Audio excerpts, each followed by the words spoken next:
Siya ba dati yung bumubuhay sa inyo? Kung hindi lang po siya namatay, hindi po kami maghihirap dito.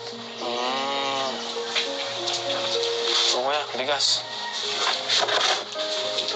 Ha? Nasaan yung grocery? Oo, kasama yan. Ito, may dala kaming bigas sa inyo. Groceries. Ayan. Yan. Alam ko, nagugutom ka na. Okay? Salamat. Huwag ka na malungkot. Ito.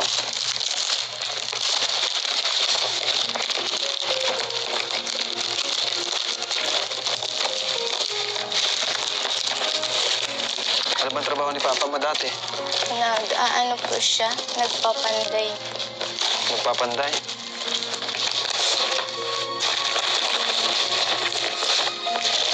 Ayun. Oh. Ayan, marami tayong dala dito, mga kalingo. Tinapay. Itlog.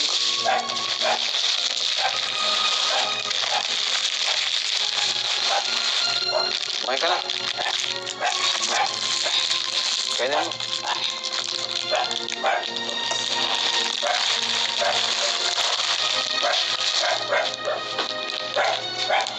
Kawawa naman si Andrea, oh.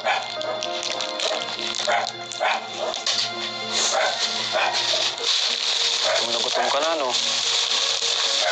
Ito, may mga sabon dito. Pansit, biskwit. Ayan, mga sangkap sa pagluluto, kape. Ito, asukal, mga dilata, mantika. Ayan, tapos ito, dilata. Dami po yan.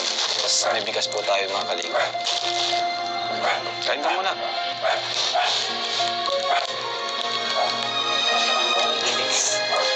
Hmm?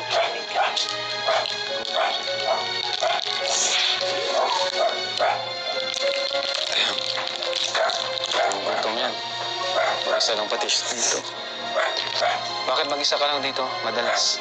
Si mama po nagtatrabaho po. Anong trabaho ni mama mo? Pag may mapalinis, kasi sabi mo kanina. Pag wala, wala din. Tiis.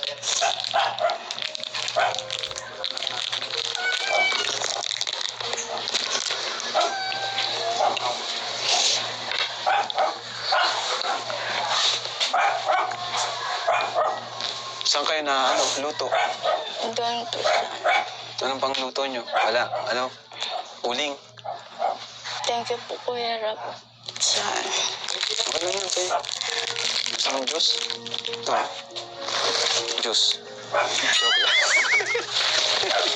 Wala pala tayong juice, na?